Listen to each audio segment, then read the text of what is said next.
60 years ago, when the ceasefire ended the worst war either species ever fought, neither side trusted the other enough to disarm completely. So the treaty did something stranger. It asked both sides to bury one ship each, fully armed, fully alive in every system but the ones that mattered, and never tell anyone exactly where. Ours sleeps under a reservoir 3 systems from here. Theirs sleeps under the hill behind my house. I have lived beside that hill my whole life. My mother grazed cattle on it. My daughter, Tuva, rolls boulders down its western face, just to hear them crack against the dry creek bed below.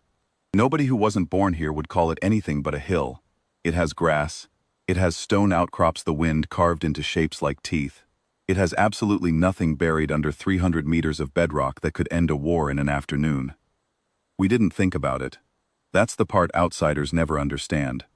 You don't live your whole life flinching at a grave. You plant on it. You let your children climb it. The treaty surveyors come through every decade, with their quiet instruments and their quieter faces, walk the hill for an afternoon, sign a form, and leave. And the rest of the year, you forget there was ever a reason for them to come at all. I'd asked my mother once, as a girl, why we didn't just dig it up and sell the metal. She told me that was the wrong question. The right question, she said, was why 2 empires that had spent 11 years trying to erase each other had agreed, the moment the shooting stopped, to leave a loaded weapon under every border colony on both sides, instead of taking them home. I didn't understand the answer until much later. You don't bury something like that because you trust your enemy. You bury it because you've both finally agreed on what you're willing to live next to, and what you're not. The night it woke, I wasn't thinking about the hill at all. I was thinking about the herd. A breeding column of grazers, 11 adults, 2 calves, had crossed onto our land at dusk, which they do every autumn, moving off the high scrub toward water. We let them. They trample the fence line, and we mend it in the morning, and in exchange, we get a season of manure on the lower fields. It's been the same trade for 40 years. What came down off the scrub behind them was not part of the trade. I heard it before Tova did, a sound like wet gravel shifting, low and patient, somewhere past the tree line. Then the herd screamed, all 11 adults at once, and I knew. We get threshers maybe once a decade out here, when the high country runs lean, and something old and starving decides the border worlds are easier hunting than its own range. You learn what that sound means the first time you hear it, and you never unlearn it. I got Tove into the storm cellar before the second scream finished. We have a rule for this. Lights off, door bolted, the old crank radio set to the colony channel, but turned down to nothing, because threshers hunt on movement and heat, and are, above almost everything else, patient. We sat in the dark and listened to it work. It killed the first calf in under a minute. I won't describe the sound. I'll only say Tove put her hands over her ears, and I let her, because there was nothing else I could give her. It killed the second adult 11 minutes later, closer to the house.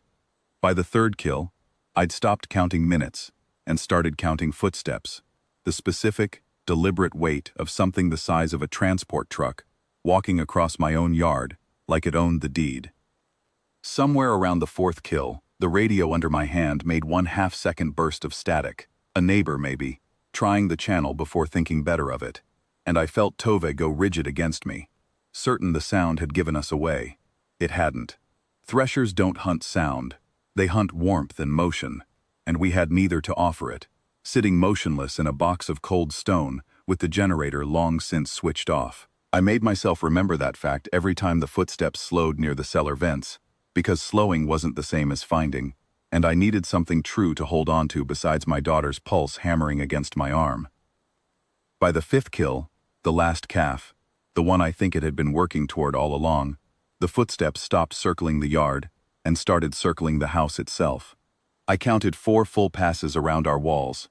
On the 4th pass it paused directly above the cellar grate, close enough that I heard breath moving through something built for tearing, rather than breathing quietly, and I understood that the patience I'd been telling myself was a mercy, was actually just method. It wasn't lost. It was finishing its count. At row 240 it stopped walking entirely. It stood outside the cellar door for 4 full minutes, utterly still, and in that silence I understood, with total clarity, that the herd, the house, the 4 slow circles, all of it had only ever been practice for this exact stillness. I am not ashamed to say I prayed, not to anything in particular, just outward, the way you do when there's nothing left to negotiate with. What answered wasn't a prayer. The hill moved first. Not an earthquake. Nothing so clumsy.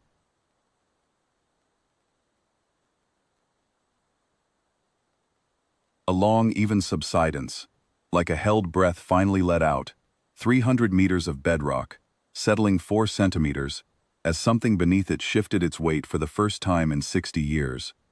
Then the light came. Not an explosion, not weapons fire, just hull plating peeling back from under the grass in long, unhurried seams. And underneath it, glowing the deep, patient orange of something that had never actually been dead, only waiting for a reason. I felt the thresher's attention change before I understood what had changed it. The patient, hungry stillness outside the cellar door broke into something else entirely. It ran. I have hunted with grown men who weren't half as fast as that thing was leaving my yard, and it still wasn't off the property line when the warship cleared the hill behind it. I didn't see what happened next, and I want to be honest about that. My hand was pressed flat against the cellar door, and my daughter's face was buried in my shoulder. And the only things I can tell you for certain are what I felt and what I heard. I felt the ground take a single hard concussion, once, like a door slamming somewhere underground. I heard, very briefly, a sound I can only describe as something enormous exhaling. And then the night went quiet, in a way it hadn't been quiet in 11 hours. We didn't go up top until dawn. The hill looked the same from a distance. Grass, stone teeth, the long, low shoulder of it against the brightening sky. It was only walking the fence line that I found where the warship had actually opened, a seam in the hillside no wider than a doorway, already closing, the grass at its lip scorched in a perfect, careful ring that hadn't touched anything beyond it. Whatever had walked out of that seam had walked back into it on its own terms, taking nothing with it but the night's one piece of unfinished business. Of the thresher, I found 3 furrows in the dirt, each one as long as my forearm, ending 40 meters past our fence, in a patch of grass pressed flat, in a shape too large for me to look at for very long. No blood, no body. I have decided not to wonder what that means. Tove asked me, walking back, whether the hill would do it again. I told her the truth, which is that I don't know, and that nobody alive on this colony actually knows what's down there, beyond the fact that it works exactly once, exactly as needed, and goes back to sleep the moment the work is finished. The treaty papers call it a deterrent. My grandmother called it a tenant. We never see and never charge rent. I think both of them are right. What I know for certain, the thing I can't put down no matter how many mornings pass, is this. Somewhere under 300 meters of bedrock that I have walked across my entire life, there is a vessel built by a species that buried it as an act of mercy toward the rest of us. Because the alternative, the thing they actually brought to that war and chose never to use twice, was something they decided the galaxy was better off forgetting existed. We got the leftover, the retired one, the one quiet enough to sleep under a hill for 60 years and wake calmly enough not to flatten my house doing it.